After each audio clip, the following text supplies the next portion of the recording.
I have a few different stories. They all mostly come from one house that I grew up in, but there is one story that comes from another house that I used to live in, and I'm telling these stories purely for other people's entertainment and to see if others have had similar experiences. I genuinely find thrill from scary experiences and hearing stories from other people, so I thought I would share some of me and my family's scariest experiences from when I was little. Number 1. The Hammer in the Toolbox Part 1. So this is a story my dad told me and my brother Matt at the dinner table one night after work. My parents are divorced. Me and my brother were gone for a week or so, while our older brother stayed with our dad during this time. Anyways, basically my dad said that the first night we were gone, he had gone to bed early. No one was home besides him, Zach, the dogs, and the cats. And after he had fallen asleep, he was woken up by a loud noise coming from the top floor of the house. The house has 2 stories above ground, plus a basement. My dad's bedroom being on the main floor. Zach's room was directly above his, so automatically he thought Zach had made the noise. And it wasn't some ordinary noise. It sounded like something heavy had hit the ground. My dad went upstairs to investigate.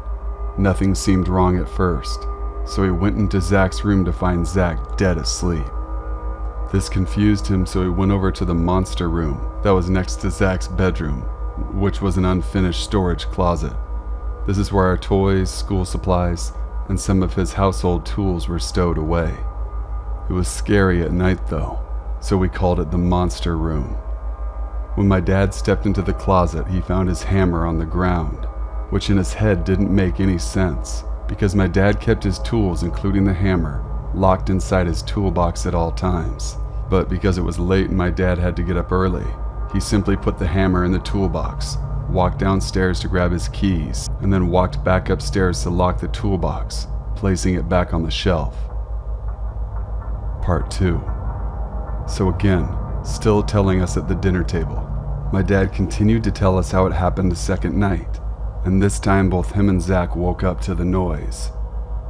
Immediately my dad went upstairs and suspected Zach was playing games with him, going straight into his bedroom to find Zach huddled in his blankets and sitting on the corner of his bed.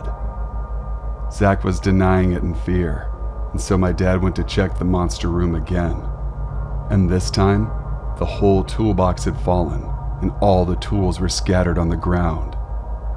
This of course irritated my dad, but brought him concern. He reassured Zach that it was okay, and let him go back to bed as he cleaned up the mess.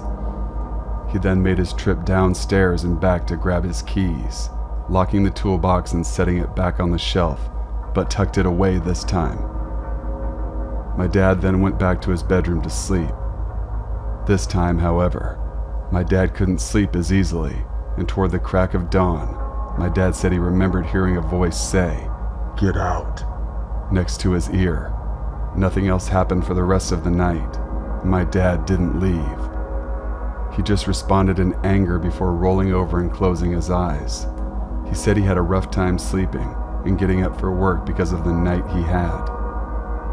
Nowadays, I find that story to be slightly funny because of how my dad handled the situation, but when he told me the story I was 7 or 8 years old, so it scared the shit out of me.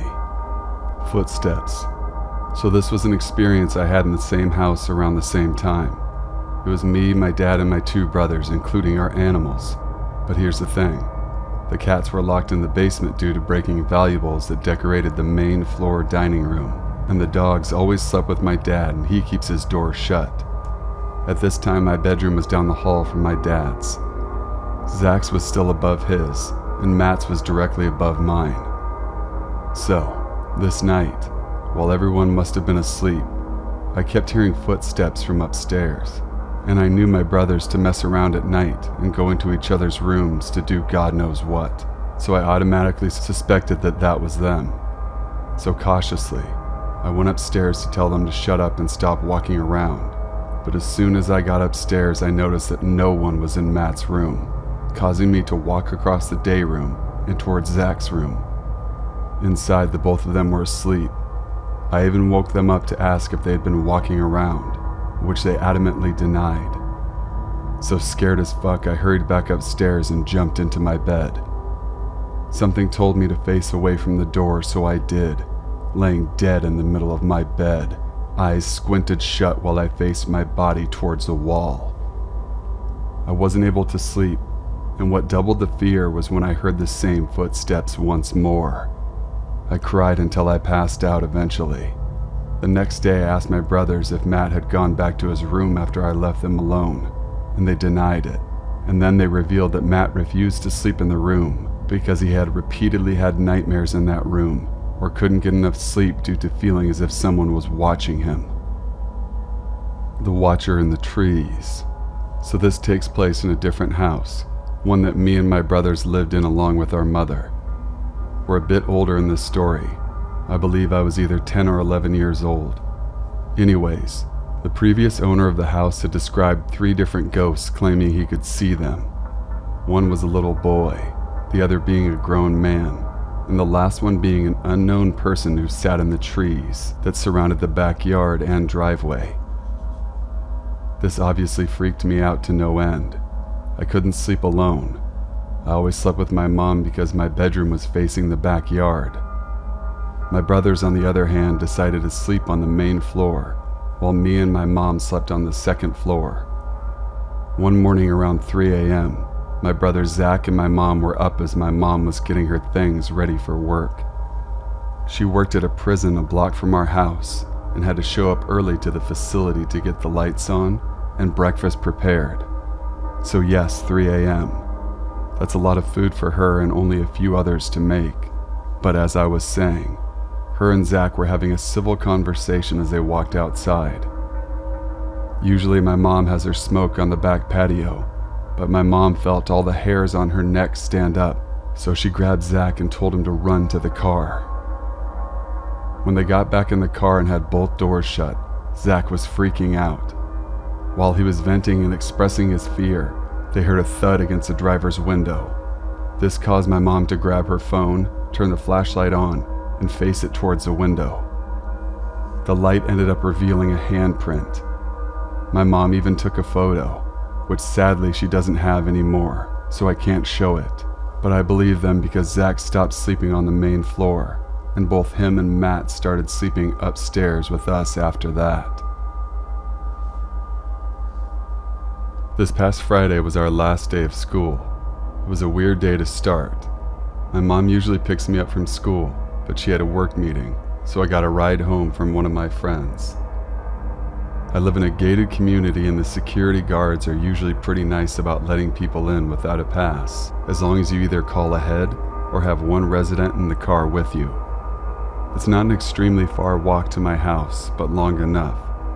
This guy randomly started following me out of nowhere.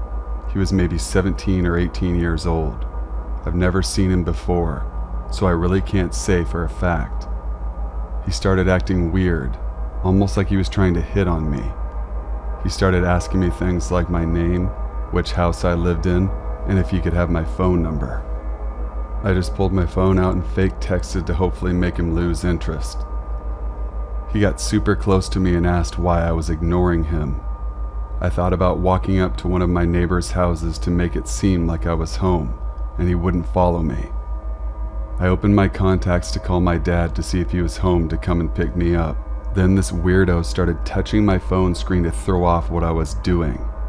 When I started speeding up, he grabbed my phone from me and held it over his head. I'm 5'4" and wasn't tall enough to reach it. He said he would give it back when I answered him. My dad gave me a self-defense blowhorn to keep in my purse. I put it up to his ear and let it off. He screamed and then dropped my phone. I picked it up and tried moving as quickly as possible. He called me a bitch and started coming towards me.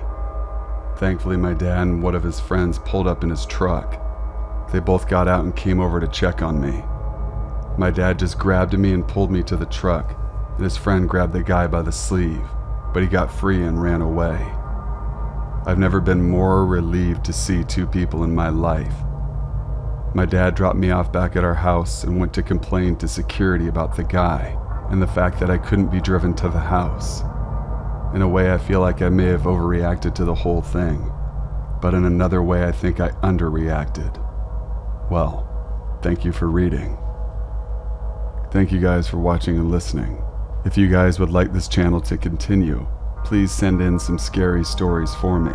I'm scouring the internet for any stories I can find because I get 0 stories. Period. Nothing. So email your stories to the email in the description box below. And until we meet again, send me some shit and stay sinful.